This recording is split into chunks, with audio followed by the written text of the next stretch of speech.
Guys, welcome back to ज्ञान वर्षा। आज हम लोग डिस्कस करेंगे मेटाबॉलिज्म। ठीक है, हमने मेटाबॉलिज्म स्टार्ट की है और वो भी कार्बोहाइड्रेट मेटाबॉलिज्म से हमने स्टार्ट किया है। तो कार्बोहाइड्रेट मेटाबॉलिज्म में भी हम लोग आज सिर्फ और सिर्फ ग्लूकोनियोजेनेसिस डिस्कस करेंगे। ठीक है, तो चलिए स्टार्ट करते हैं ग्लूकोनियोजेनेसिस से। देखिए, पहले हम थोड़ा इंट्रोडक्शन लेते हैं कि लाइक ग्लूकोनियोजेनेसिस में क्या होता है, क्यों ज़रूरी है ग्लूकोनियोजेनेसिस। देखिए, अगर आपको याद हो ग्लाइकोलाइसिस में क्या हुआ था, आपका ग्लूकोज का ब्रेकडाउन हुआ था। ठीक है, ग्लूकोज ने पायरुवेट बनाया था, याद है आपको? बिल्कुल याद है। अब क्या होगा, सपोज कीजिए आप भूख हड़ताल पे बैठ गए। आपने कहा भाई मैं भूख हड़ताल पे बैठ रहा हूँ। ठीक है, आप भूख हड़ताल पे बैठ गए, तो अब आपके ब्लड में ग्लूकोज की कमी होने लगेगी। आप कुछ खाएंगे नहीं तो आपको ग्लूकोज की कमी होने लगेगी। तो आपकी बॉडी को ग्लूकोज बनाना है। ठीक है, आपकी बॉडी को ग्लूकोज बनाना है। जो भी उसके पास बचा कुचा है, जो आपने पहले खा लिया था, उसी से उसे ग्लूकोज बनाना है। तो बॉडी ग्लूकोज कैसे बनाएगी? लाइक आपके पास पायरुवेट है, कुछ अमाइनो एसिड्स को यूज़ करेगी। ठीक है, कुछ अमाइनो एसिड्स को, जो भी 3 कार्बन के मॉलिक्यूल्स मिलेंगे, जो भी नॉन कार्बोहाइड्रेट प्रिकर्सर्स होंगे, उनको यूज़ करके ग्लूकोज बनाएगी बॉडी। समझ में आया? अगर आप भूख हड़ताल पे बैठ गए और आपकी बॉडी में ग्लूकोज की कमी होने लगी, तो जो भी नॉन कार्बोहाइड्रेट प्रिकर्सर्स होंगे आपकी बॉडी में, बॉडी उसे यूज़ करके ग्लूकोज बनाएगी। उसे हम बोलते हैं ग्लूकोनियोजेनेसिस। ठीक है, समझ आया क्यों ज़रूरत है ग्लूकोनियोजेनेसिस की और ग्लूकोनियोजेनेसिस होती क्या है? देखिए, नाम में ही छुपा हुआ है ग्लूकोनियोजेनेसिस। देखिए, जेनेसिस मीन्स सिंथेसिस। ठीक है, जेनेसिस मीन्स बनना, ग्लूको मीन्स ग्लूकोज, नियो मीन्स ऐसे याद रखिएगा। देखिए क्या मुझे कैसे याद रहता है, ग्लूको मीन्स हो गया आपका glucose, genesis means synthesis, new means नया, नए से याद रखिएगा, मीन्स कुछ ग्लूकोज को छोड़ के कुछ नया, तो नॉन कार्बोहाइड्रेट प्रिकर्सर से। ठीक है, नॉन कार्बोहाइड्रेट प्रिकर्सर से ग्लूकोज की सिंथेसिस करेंगे आप। ठीक है, आपकी बॉडी सिंथेसिस करेगी नॉन कार्बोहाइड्रेट प्रिकर्सर से, नया कुछ यूज़ करके। नया क्या यूज़ करेगी? Non carbohydrate precursors. समझ आया? अब देखिए, synthesis of glucose from non carbohydrate precursors, पहला पॉइंट समझ आया। जैसे ग्लाइकोलाइसिस एक यूनिवर्सल पाथवे थी, ग्लाइकोलाइसिस आपकी बॉडी में एक यूनिवर्सल पाथवे थी, सेम इसी तरीके से जो ये ग्लूकोनियोजेनेसिस है, ये यूनिवर्सल पाथवे है सारे ऑर्गेनिज्म में। लाइक आप बैक्टीरिया की बात कर लीजिए, आप फंजाई की बात कर लीजिए, आप एनिमल की बात कर लीजिए, प्लांट की बात कर लीजिए, किसी की भी बात कर लीजिए, ये यूनिवर्सल पाथवे है सारे ऑर्गेनिज्म में, जैसे ग्लाइकोलाइसिस थी। ठीक है, हाइयर एनिमल्स में अब हम देखेंगे कि अब हमें ये तो पता होना चाहिए कि ये कहाँ पर मिलती है, लेकिन इसका साइट क्या है। तो हाइयर एनिमल्स में ग्लूकोनियोजेनेसिस अकर करती है लिवर में। ध्यान से सुनिए, हाइयर एनिमल्स में ग्लूकोनियोजेनेसिस अकर करती है लिवर में, और कुछ एक्सटेंट में, लाइक 10 to 15% एक्सटेंट में, 10 to 15% अमाउंट में ये किडनी के कॉर्टेक्स में होती है। ठीक है, इतनी बात समझ आई। अगर एक हायर एनिमल्स की बात करें हम, लाइक अपनी बात करें ह्यूमन की, तो ये हमारे में लिवर में अकर करती है। ग्लूकोनियोजेनेसिस अकर्स इन लिवर, और कुछ स्मॉलर एक्सटेंट मीन्स कुछ स्मॉल अमाउंट में, लाइक 10 to 15% अमाउंट में ये किडनी कॉर्टेक्स में होती है, काम करती है। ठीक है, अब ध्यान से सुनिए। अब सपोज कीजिए आप भूख हड़ताल पे बैठ गए, ड्यूरिंग स्टारवेशन और during metabolic acidosis the kidney is capable of making glucose and then may contribute up to 50% of the glucose formed. देखिए, नॉर्मल कंडीशन में तो ये चीज़ एग्जिस्ट करेगी कि ग्लूकोनियोजेनेसिस लिवर में अकर करेगी और स्मॉलर एक्सटेंट में किडनी में भी कॉर्टेक्स में। ठीक है, याद है ना, किडनी के 2 होते हैं, एक कॉर्टेक्स होता है और एक मेडुलर रीजन। 2 रीजन होते हैं, यहाँ वाले को कॉर्टेक्स कहते हैं, ये जो प्रीमेट्स होते हैं मेडुलरी रीजन्स, मेडुलरी प्राइमेट्स कहते हैं ना। ठीक है, अगर ये तो नॉर्मल सर्कमस्टेंसेस की बात है, लेकिन अगर आप भूख हड़ताल पे बैठ जाते हैं तो क्या होगा कि आपकी किडनी क्या करेगी, अप टू 50% ग्लूकोज को फॉर्म करेगी। कहाँ तो 10 से 15% ग्लूकोज बना रही थी किडनी, अब क्या करेगी 50% तक किडनी ग्लूकोज बनाएगी। Since in this condition the amount contributed by the liver decreases considerably. Obviously सी बात है। देखिए ध्यान से सुनिए, नॉर्मल कंडीशन में 80 to 85% जो है लिवर बनाता है आपका ग्लूकोज, ठीक है, नॉर्मल कंडीशन में, और किडनी बनाती है 10 से 15% ग्लूकोज को, ठीक है। किडनी में भी कॉर्टेक्स रीजन, ध्यान से सुनिए। लेकिन अगर स्टारवेशन या कुछ मेटाबॉलिक एसिडोसिस वाली कंडीशंस आ जाती हैं, तब आपकी किडनी 50% ग्लूकोज बनाएगी, अप टू 50%। किडनी क्या बनाएगी? Up to 50%। तो आप खुद सोचिए, जब किडनी ही 50% बना रही है तो लिवर तो ऑलरेडी कम ही बनाएगा। तो kidney the amount contributed by the liver decreases considerably. समझ आई ये बात? अब देखिए, ग्लूकोनियोजेनेसिस के लिए आपको ग्लूकोज बनाना है, ठीक है। ग्लूकोज आपको, उसके लिए आपको प्रिकर्सर्स की जरूरत है। सबस्ट्रेट मीन्स लाइक हम कह सकते हैं, वैसे तो जो हम जनरली पढ़ते हैं वो हम ये पढ़ते हैं कि पायरुवेट से आपका ग्लूकोज बनेगा। नॉट ओनली पायरुवेट, कुछ 3 कार्बन के मॉलिक्यूल्स और भी होते हैं इन्वॉल्व, लाइक लैक्टेट हुआ आपका, ग्लिसरॉल हुआ, ये सब जो हैं हेल्प करते हैं ग्लूकोनियोजेनेसिस के लिए, ठीक है। सबस्ट्रेट फॉर ग्लूकोनियोजेनेसिस, और we can say that precursor for gluconeogenesis. कुछ अमाइनो एसिड्स भी हैं, ग्लूकोजेनिक अमाइनो एसिड्स। एक बात यहाँ पर ध्यान से सुनिए, इंपॉर्टेंट बात बता रही हूँ मैं, आपका लाइसिन एंड ल्यूसिन इन्वॉल्व नहीं होता है ग्लूकोनियोजेनेसिस में। अमाइनो एसिड हैं लाइसिन एंड ल्यूसिन, वो इन्वॉल्व नहीं होते ग्लूकोनियोजेनेसिस में। क्यों नहीं होते? अब आपका क्वेश्चन ये उठना चाहिए। देखिए, आपको याद होगा हमने ग्लाइऑक्सिलेट साइकिल पढ़ी थी। हमने वहाँ क्या पढ़ा था कि जब आपकी बीटा ऑक्सीडेशन होती है तो एसिटाइल कोएंजाइम ए बनता है, और acetyl coenzyme A human cell नहीं कर सकता। मतलब ह्यूमन सेल में आप जो एसिटाइल कोएंजाइम ए है उसे कार्बोहाइड्रेट में कन्वर्ट नहीं कर सकते। आपने ये चीज़ पढ़ी थी। तो जो लाइसिन और जो ल्यूसिन है वो मोस्टली आपको एसिटाइल कोएंजाइम ए देते हैं। मैं ह्यूमन सेल की अगर बात करूँ, ह्यूमन सेल में जो आपके लाइसिन और ल्यूसिन है वो क्या देंगे? एंड प्रोडक्ट आपको acetyl coenzyme A.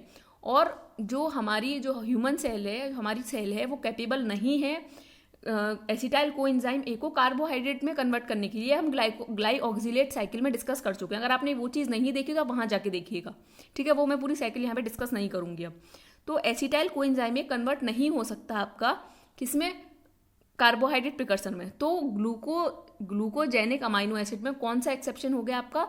Lysine and leucine. Always remember, lysine and leucine जो हैं पार्ट नहीं होते हैं ग्लूकोनियोजेनेसिस में, ठीक है। और 3 कार्बन के काफ़ी सारे इंटरमीडिएट्स होते हैं, ठीक है, 3 कार्बन के कंपाउंड्स, और कुछ इंटरमीडिएट्स होते हैं टीसीए साइकिल के, ठीक है। तो ये प्रिकर्सर्स हैं आपके ग्लूकोनियोजेनेसिस के लिए। ये आपकी पूरी साइकिल है ग्लूकोनियोजेनेसिस की। आप देख के डरिए मत, मेरी हेड के आपको समझाना, और आपको समझ आएगा ये भी मुझे श्योरिटी है। अब देखिए, स्टार्टिंग से हम स्टार्ट करते हैं। आपको याद होगा, देखिए अगर आपको ग्लाइकोलाइसिस आती है ना तो ये बहुत ईजी है आपके लिए, ठीक है। और इस साइकिल के बाद हम कुछ क्वेश्चंस भी डिस्कस करेंगे, ठीक है, एंड में वीडियो के। अब ध्यान से सुनिए, आपको याद होगा ग्लाइकोलाइसिस की। ग्लाइकोलाइसिस टोटल 10 स्टेप्स की होती है। ध्यान रखिए, ग्लूकोनियोजेनेसिस अपोजिट है ग्लाइकोलाइसिस का, बिल्कुल। अब आपको याद है ग्लाइकोलाइसिस में 10 स्टेप होते हैं, तो सेम इसमें भी 10 स्टेप होते हैं। पर सुनिए, आपको याद है उसमें 7 रिवर्सिबल होते हैं एंड 3 इरिवर्सिबल होते हैं, ठीक है। अब 7 रिवर्सिबल हैं वो तो कोई दिक्कत नहीं, जो 3 इरिवर्सिबल हैं उनमें यहाँ पर चेंजेस आएंगे। जो 3 इरिवर्सिबल हैं उनमें यहाँ पर चेंजेस आएंगे, ठीक है। अब ध्यान से सुनिए क्या क्या चेंजेस आएंगे।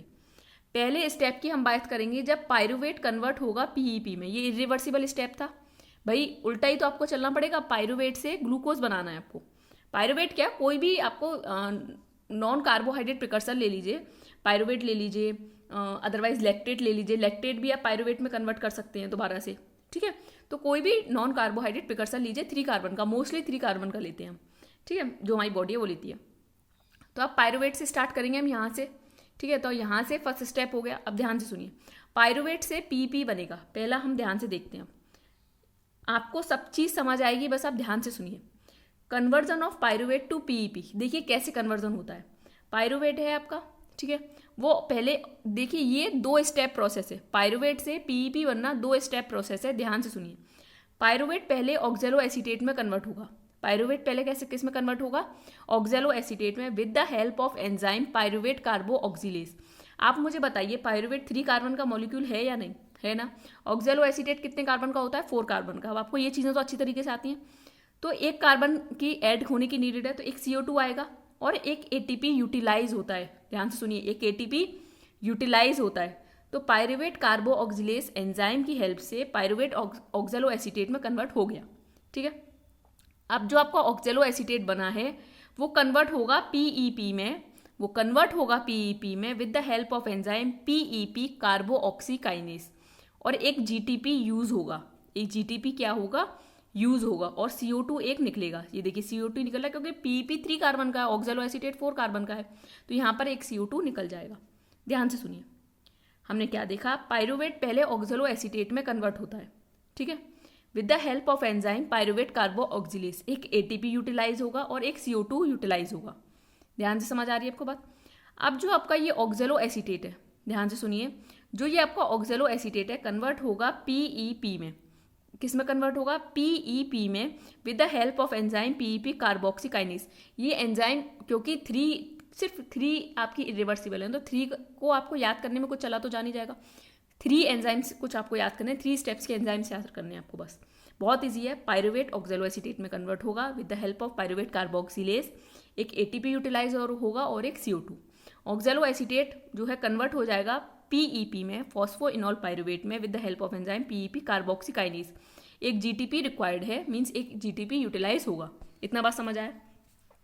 अब मेन यहाँ पर ट्विस्ट कहाँ आता है, ध्यान से सुनिए, एंजाइम की लोकेशन पे ट्विस्ट आता है। देखिए पायरुवेट कार्बोक्सिलेज जो है सिर्फ और सिर्फ मैट्रिक्स ऑफ माइटोकॉन्ड्रिया में होता है।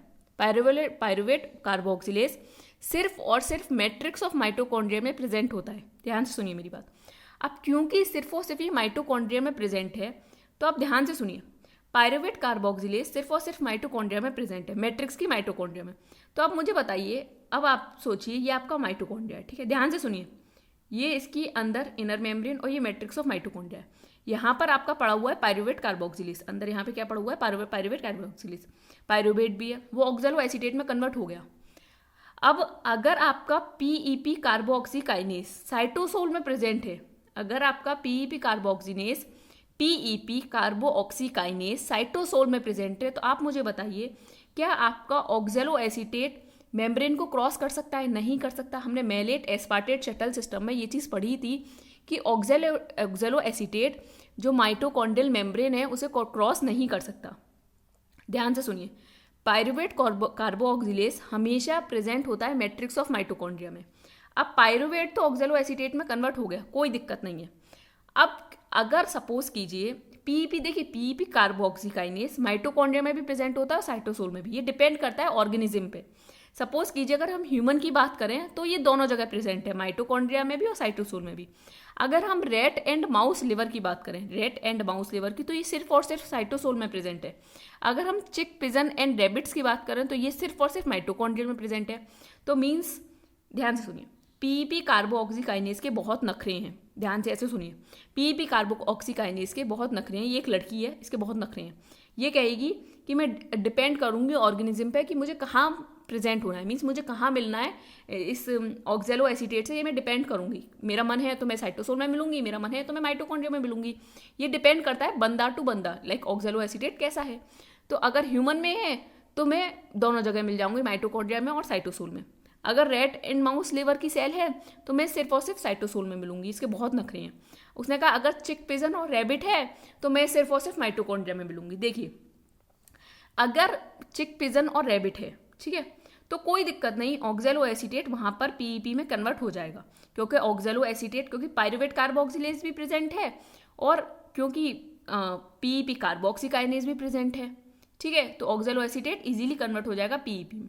लेकिन अगर रैट एंड माउस लिवर की अगर हम बात करें, क्योंकि पायरुवेट तो कन्वर्ट हो गया ऑक्सैलो एसीटेट में, पायरुवेट तो कन्वर्ट हो गया ऑक्सैलो एसीटेट में, लेकिन अब ऑक्सैलो एसीटेट को बाहर आना पड़ेगा PEP बनने के लिए, क्योंकि साइटोसोल में ये एंजाइम प्रेजेंट है PEP कार्बोक्सीकाइनेज। ध्यान से सुन रहे हैं आप बात? तो ध्यान से सुनिए, तो क्या होगा, अब आप मुझे बताइए क्या ऑक्सैलो एसीटेट क्रॉस कर सकता है माइटोकॉन्ड्रियल मेम्ब्रेन को? नहीं कर सकता। ये चीज़ हमने मेलेट एस्पार्टेट में भी देखी थी, जब मेलेट एस्पार्टेट शटल सिस्टम पढ़ा था तब भी देखी थी हमने, ऑक्सैलो एसीटेट क्रॉस नहीं कर पा रहा था। क्योंकि ऑक्सैलो एसीटेट क्रॉस नहीं कर पा रहा था तो वो ऑक्सैलो एसीटेट किस में कन्वर्ट हो गया था? मेलेट में, ठीक है। मेलेट में ऑक्जेलो एसीटेट रिड्यूस्ड हुआ और मेलेट में कन्वर्ट हुआ, मेलेट बाहर गया, साइटोसोल में आया, फिर दोबारा ऑक्जेलो एसीटेट बना, देन ऑक्जेलो एसीटेट क्या होगा, पीईपी में बनेगा। समझ आया? कुछ नहीं है, ऑक्जेलो एसीटेट मेलेट में रिड्यूस्ड होगा, मेलेट बाहर आएगा माइटोकॉन्ड, क्योंकि मेलेट क्रॉस कर सकता है माइटोकॉन्ड्रियल मेम्ब्रेन को, मेलेट बाहर आएगा आराम से, आ गया बाहर साइटोसोल में, साइटोसोल में वो कन्वर्ट हो जाएगा ऑक्जेलो एसीटेट में, ठीक है, NADH दे देगा, NADH लेके आया था, NADH दे दिया उसने, अब वो ऑक्जेलो एसीटेट को कन्वर्ट कर देगा। अब ऑक्जेलो एसीटेट जो है, क्योंकि यहाँ पर पीईपी कार्बोक्सी काइनेज होगा साइटोसोल में, वो कन्वर्ट हो जाएगा पीईपी में, ऑक्जेलो एसीटेट किस में कन्वर्ट हो गया, पीईपी में। समझ आया आपको ये बात? अब हम नेक्स्ट चलते हैं, मेरे हिसाब से बहुत अच्छी तरीके से आपको समझ में आया होगा पायरुवेट से पीईपी कैसे बनता है। देखिए 2 स्टेप प्रोसेस है, बहुत ईजी है। आप पहले पायरुवेट को ऑक्जेलो एसीटेट में कन्वर्ट करेंगे। जब पायरुवेट क्योंकि 3 कार्बन का है और 4 कार्बन में उसे कन्वर्ट होना है, तो एक CO2 की रिक्वायरमेंट और एक ATP की रिक्वायरमेंट है। ऑक्जेलो एसीटेट में कन्वर्ट हो गया with the help of enzyme pyruvate carboxylase. देखिए एंजाइम बहुत ज़रूरी है इसमें याद करना, तो ध्यान से याद कीजिए, ठीक है। अब यहाँ पर पायरुवेट जो है कन्वर्ट बन गया ऑक्जेलो एसीटेट। अब ऑक्जेलो एसीटेट बनेगा PEP with the help of enzyme PEP carboxy kinase. तो एक CO2 निकलेगा और लेकिन एक GTP यूटिलाइज हो जाएगा, ठीक है। अब डिपेंड करेगा, क्योंकि पायरुवेट कार्बोक्सिलेज तो भाई माइटोकॉन्ड्रियल है, उसे तो कोई दिक्कत नहीं, दिक्कत कहाँ आएगी, पीईपी कार्बोक्सी काइनेज, क्योंकि डिपेंड कर रहा है ऑर्गेनिज्म पे। अगर हम बात करें रेट एंड लिवर सेल की, अगर रेट एंड माउस के लिवर सेल की अगर हम बात करें, तो ये सिर्फ और सिर्फ साइटोसोलिक है, ठीक है। तो डिपेंड करेगा, अगर उसे कन्वर्ट होना पड़ रहा है बेचारे को ऑक्जेलो एसीटेट से मेलेट में, तो वो बेचारा वो कन्वर्ट भी होगा, देखिए।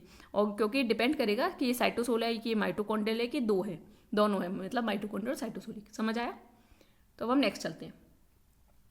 नेक्स्ट जो इरिवर्सिबल स्टेप है, आपको याद है 1, 3 और 10, ये 3 इरिवर्सिबल थे। तो थर्ड स्टेप की मीन्स यहाँ से कौन सा स्टेप हो गया, अगर हम बात करें 1, 3 और 10, 3 इरिवर्सिबल स्टेप थे ग्लाइकोलाइसिस में। तो फ्रक्टोज 1,6 बिस फॉस्फेट से फ्रक्टोज 6 फॉस्फेट का कन्वर्जन होना, फ्रक्टोज 1,6 बिस फॉस्फेट से फ्रक्टोज 6 फॉस्फेट का कन्वर्जन करना है, क्योंकि ये रिवर्सिबल स्टेप है। तो कौन सा एंजाइम आएगा, फ्रक्टोज 1,6 बिस फॉस्फाटेज, फ्रक्टोज 1,6 बिस फॉस्फाटेज, फॉस्फाटेज लगाना है बस आपको, और वो कन्वर्ट कर देगा फ्रक्टोज 1,6 बिस फॉस्फेट को फ्रक्टोज 6 फॉस्फेट में। समझ आई आपको ये चीज़?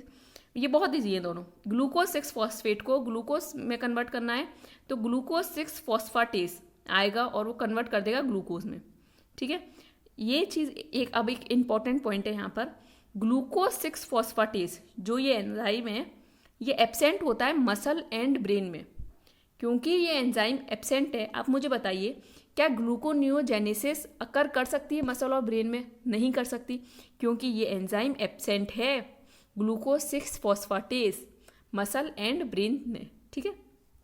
इसीलिए ग्लूकोनियोजेनेसिस मसल एंड ब्रेन में नहीं हो सकती। ये बात समझ आई?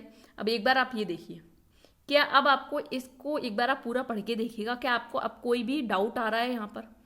कोई भी डाउट आ रहा हो एक सिंगल, पायरुवेट से पीईपी बनना समझ आया, पहले पायरुवेट से ऑक्जेलो एसीटेट बनना है, ऑक्जेलो एसीटेट से पीईपी बनना है, ठीक है। फ्रक्टोज 1,6 बिस फॉस्फेट से fructose 6 phosphate with the help of fructose 1,6 बिस फॉस्फाटेज, ठीक है। ग्लूकोज 6 फॉस्फेट से ग्लूकोज बनना, ग्लूकोज 6 फॉस्फाटेज। पीईपी से ऑक्जेलो एसीटेट बना, पायरुवेट कार्बोक्सिलेज, ऑक्जेलो एसीटेट से पीईपी बना, पीईपी कार्बोक्सी काइनेज, ठीक है। अब हम नेक्स्ट चलते हैं। आई होप आपको ये चीज़ें बहुत अच्छी तरीके से क्लियर हुई होंगी। अब देखिए, क्योंकि पायरुवेट 3 कार्बन का मॉलिक्यूल है, पायरुवेट 3 कार्बन का है ना, ग्लूकोज 6 कार्बन का है, तो 2 3 कार्बन के मॉलिक्यूल चाहिए एक ग्लूकोज के मॉलिक्यूल को बनाने के लिए, तो 2 पायरुवेट के मॉलिक्यूल चाहिए एक ग्लूकोज को बनाने के लिए, तो 2 पायरुवेट से एक ग्लूकोज बनेगा।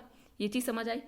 2 NADH यूज़ हो गए। NADH कहाँ यूज़ हुए? जहाँ पहले यूज़ होते थे NADH, आपको याद होगा जब आपका ग्लिसरल्डिहाइड 3 फॉस्फेट 1,3 बिस फॉस्फोग्लिसरेट बनाता था, तो 2 NADH वहाँ पर क्या होते थे, आपके प्रोड्यूस होते थे, मीन्स आपको मिलते थे। यहाँ पर क्या होंगे, वो यूटिलाइज हो जाएंगे। उल्टी चल रही है ना, बिल्कुल बिल्कुल अपोजिट है ग्लाइकोलाइसिस की। 4 ATP यूटिलाइज हो गए। कैसे हुए? देखिए 2 ATP तो आपके यूटिलाइज हो गए पायरुवेट कार्बोक्सिलेज में। पायरुवेट से जब ऑक्जेलो एसीटेट बना, 1 ATP यूटिलाइज हुआ। अब 2 ATP की बात है तो वहाँ 2 ATP यूटिलाइज हो गए। और 2 ATP आपके कहाँ यूटिलाइज हुए, ये देखिए आपको ये दिख रहा है, 2 ATP तो आपके यहाँ यूटिलाइज हो गए, ठीक है, और ATP आपके यहाँ यूटिलाइज हो जाएंगे 3 फॉस्फोग्लिसरेट से, जब 1,3 बिसफॉस्फोग्लिसरेट बनेगा। आपको ATP ग्लाइकोलाइसिस में ATP मिलते थे, यहाँ क्या हो जाएंगे, यूटिलाइज, ठीक है। और 2 GTP आपके यूटिलाइज हो गए। GTP कहाँ यूटिलाइज हुए, जब हमारा PEP कार्बोक्सीकाइनेस बना, PEP कार्बोक्सीकाइनेस जो हमने यूटिलाइज किया, एंजाइम ने यूटिलाइज किया, जब आपको ऑक्जेलो एसीटेट PEP बना तो PEP कार्बोक्सीकाइनेस एंजाइम ने हेल्प किया और 2 GTP यूटिलाइज हो गए और 6 H2O। तो क्या मिला आपको, ग्लूकोज, 2 NAD+, देखिए 2 NAD+ मिलेंगे, 2 GTP और 4 ADP। समझ आई ये बात, ओवरऑल रिएक्शन समझ आई। अब हम नेक्स्ट चलते हैं। देखिए अब वही बात ग्लाइकोलाइसिस में याद है हमने जैसे एक्टिवेटर और इनिबिटर किए थे, ऐसे ही सेम हम यहाँ पे करेंगे। पहले हम बात करेंगे पायरुवेट कार्बोक्सिलेज की। देखिए इसे कौन एक्टिवेट करता है, एसिटाइल कोएंजाइम A। आपको याद है, थोड़ा कंपैरिजन करते हुए चलिए मेरे साथ, आपको याद है ग्लाइकोलाइसिस में जब हमारा जो ये 10th स्टेप था वो कौन एंजाइम कर रहा था, पायरुवेट काइनेस। तो एसिटाइल कोएंजाइम वहाँ पर एज अ एक्टिवेटर काम कर रहा था, यहाँ पर वहाँ एज अ इनिबिटर काम कर रहा था, यहाँ पर एज अ एक्टिवेटर काम करेगा, ठीक है। वहाँ पर ADP जो है एज अ एक्टिवेटर काम कर रहा था, यहाँ पर इनिबिटर की तरह काम करेगा। समझ आया। फ्रक्टोज 1,6 बिसफॉस्फेटेस, सिट्रेट यहाँ पे क्या है, एज अ एक्टिवेटर, वहाँ क्या था, as a inhibitor. AMP fructose 2,6 bisphosphate, ये दोनों क्या थे वहाँ पर, एज अ एक्टिवेटर, यहाँ पर क्या है, एज अ इनिबिटर। समझिए उल्टा हो रहा है, देखिए आप सब। ग्लूकोज 6 फॉस्फेटेस, वहाँ पर कौन उसे इनिबिट कर रहा था, ग्लूकोज, जो एंजाइम था ग्लूकोज, ध्यान से सुनिए, जो ग्लूकोज जो हेक्सोकाइनेस एंजाइम था उसे इनिबिट कर रहा था ग्लूकोज 6 फॉस्फेट। यहाँ पर क्या होगा, जो ग्लूकोज 6 फॉस्फेट है ये आपका, ये अंडर सबस्ट्रेट लेवल कंट्रोल चलेगा, ये कोई एलोस्टेरिक एंजाइम इसे रेगुलेट नहीं करेगा, ये किसके अंडर रहेगा, सबस्ट्रेट लेवल कंट्रोल रहेगा इसके अंदर, ठीक है। आई होप आपको ये चीज़ें तो क्लियर हुई होंगी अच्छी तरीके से। अब हम चलेंगे ग्लूकोज एलेनिन साइकिल पर। ग्लूकोज एलेनिन साइकिल, देखिए जैसे कोरी साइकिल होती है, कोरी साइकिल होती है आपकी, सेम उसी तरीके से ग्लूकोज एलेनिन साइकिल होती है। देखिए क्या होता है, आपके मसल सेल्स हैं और हिपेटोसाइट्स, लिवर के जो सेल्स होते हैं उनके बीच होती है आपके। देखिए मसल सेल में ग्लूकोज से पायरुवेट बना, ठीक है, ग्लूकोज से पायरुवेट बना, ग्लाइकोलाइसिस हुई, पायरुवेट से देखिए क्या होगा, ट्रांस अमीनेशन के थ्रू एलेनिन बनेगा। कोरी साइकिल में क्या बनता था, लैक्टेट बनता था, यहाँ पे क्या बनेगा, एलेनिन। एलेनिन बना, एलेनिन ब्लड के थ्रू आपके लिवर सेल के पास जाएगा, लिवर सेल फिर ट्रांस अमीनेशन करेगा और अमोनिया को अलग कर देगा और पायरुवेट को अलग कर देगा। ध्यान से सुनिए, यहाँ पर जब ट्रांस अमीनेशन हुआ, पायरुवेट और अमोनिया जुड़ गए और ट्रांस अमीनेशन होने से एलेनिन बन गया। अब यहाँ क्या हुआ, लिवर सेल में एलेनिन जो है टूटा, पायरुवेट और अमोनिया तो यूरिया यूज़ कर लेगा, यूरिया साइकिल में यूज़ हो जाएगा। और जो ये पायरुवेट है अगेन ग्लूकोनियोजेनेसिस होगी और ग्लूकोज बन जाएगा। अब ग्लूकोज क्या है, हमारे मसल सेल्स को रिक्वायर्ड है, तो वो ब्लड के थ्रू फिर ग्लूकोज आपके मसल सेल्स पे चला जाएगा। समझ आई। एक ये इंपॉर्टेंट पॉइंट है, ये पढ़िए, alanine is the predominant amino acid. अगर आपसे पूछा जाए प्रीडोमिनेंट अमाइनो एसिड तो क्या है आपका, alanine, released from muscles to liver during fasting, ठीक है, ड्यूरिंग फास्टिंग एलेनिन जो है एक प्रीडोमिनेंट अमाइनो एसिड है। अब हम कुछ क्वेश्चंस डिस्कस करेंगे। आई होप आपको ये चीज़ें अच्छी तरीके से क्लियर समझ आई होंगी। ये गेट 2008 में क्वेश्चन पूछा गया है। Glycolysis and gluconeogenesis are reciprocally coordinated, ठीक है। ग्लाइकोलाइसिस और ग्लूकोनियोजेनेसिस हमें पता है कि रेसिप्रोकली कोऑर्डिनेटेड होती हैं, तभी तो आपके एक्टिवेटर और इनिबिटर का रोल आता है, ठीक है। Which of the following will activate pyruvate carboxylase in gluconeogenesis. अभी हम डिस्कस करके आए हैं पायरुवेट कार्बोक्सिलेज को ग्लूकोनियोजेनेसिस में कौन एक्टिवेट करता है, आपको पता है आपका acetyl coenzyme A। Acetyl coenzyme A क्या करेगा, एक्टिवेट, और ADP क्या करेगा, इनिबिट, ठीक है। चलिए नेक्स्ट चलते हैं। ये देखिए ये कुछ क्वेश्चंस में नेट से लाई हूँ। Which of the following is not an important precursor of glucose in animal. कौन सा इंपॉर्टेंट प्रिकर्सर नहीं है एनिमल में, मीन्स प्रिकर्सर नहीं है ग्लूकोज के लिए एनिमल में। Lactate, pyruvate, glycerol, glucose 6 phosphate. Obviously glucose 6 phosphate. देखिए क्यों नहीं है ग्लूकोज 6 फॉस्फेट। आप देखिए पहली बात तो ये तीनों 3 कार्बन के मॉलिक्यूल हैं, लैक्टेट, पायरुवेट और ग्लिसरॉल। ये तीनों क्या करेंगे, ये पायरुवेट देखिए लैक्टेट भी पायरुवेट में कन्वर्ट हो जाएगा, सेम ग्लिसरॉल ये जो है पायरुवेट में कन्वर्ट हो जाएंगे, और पायरुवेट जो है क्या करेगा, ग्लूकोज बनाएगा। ग्लूकोज 6 फॉस्फेट, तो ग्लूकोनियोजेनेसिस बनेगी तभी तो बन के आएगा वहां से। तो इंपॉर्टेंट प्रिकर्सर कौन नहीं है, ग्लूकोज 6 फॉस्फेट। समझ आया आपको? अब हम नेक्स्ट चलते हैं। Formation of 1 molecule of glucose from pyruvate requires. Pyruvate से आपका ग्लूकोज बन रहा है, ठीक है। तो क्या क्या चीज़ों की रिक्वायरमेंट है आप देखिए। आपको याद है 4 ATP यूटिलाइज हो गए थे, 2 GTP यूटिलाइज हो गए थे और 2 NADH। समझ आ रही है? 4 ATP यूटिलाइज हो गए थे, 2 GTP यूटिलाइज हो गए थे और 2 NADH, ठीक है। Next, what is the main source of glucose carbon for gluconeogenesis. Main source of glucose carbon for gluconeogenesis, अभी हम ये चीज़ पढ़ के आए हैं आपके साइकिल में, guanine, alanine, cysteine, threonine. Obviously alanine अभी आपने देखा ना, ये देखिए जब ग्लूकोज एलेनिन साइकिल आपने पढ़ी तो एलेनिन जो है एक प्रीडोमिनेंट अमाइनो एसिड है जो मसल से लिवर की तरफ जाएगा ड्यूरिंग फास्टिंग। और क्या होगा देखिए, जब मसल से जब ये लिवर की तरफ जा रहा है तभी तो एक ग्लूकोनियोजेनेसिस हो रही है, देखिए, ठीक है। तो एलेनिन क्या है, predominant amino acid. I hope आपको चीज़ें अच्छी तरीके से क्लियर हुई होंगी ग्लूकोनियोजेनेसिस की। अगर अभी भी कोई डाउट हो तो आप मुझे gyanvarsha@gmail.com पे मेल करके पूछ सकते हैं। अदरवाइज आप कमेंट में मेंशन कीजिएगा, मैं वहाँ पर आपको आपके डाउट सॉल्व करने की कोशिश करूँगी। ये जो मटेरियल है मैं ज्ञानवर्षा टेलीग्राम चैनल पर अपलोड कर दूँगी। अगर आपको ये वीडियो पसंद आई है तो आप लाइक कर सकते हैं, कमेंट कर सकते हैं और हमारे चैनल को सब्सक्राइब कर सकते हैं। Thank you.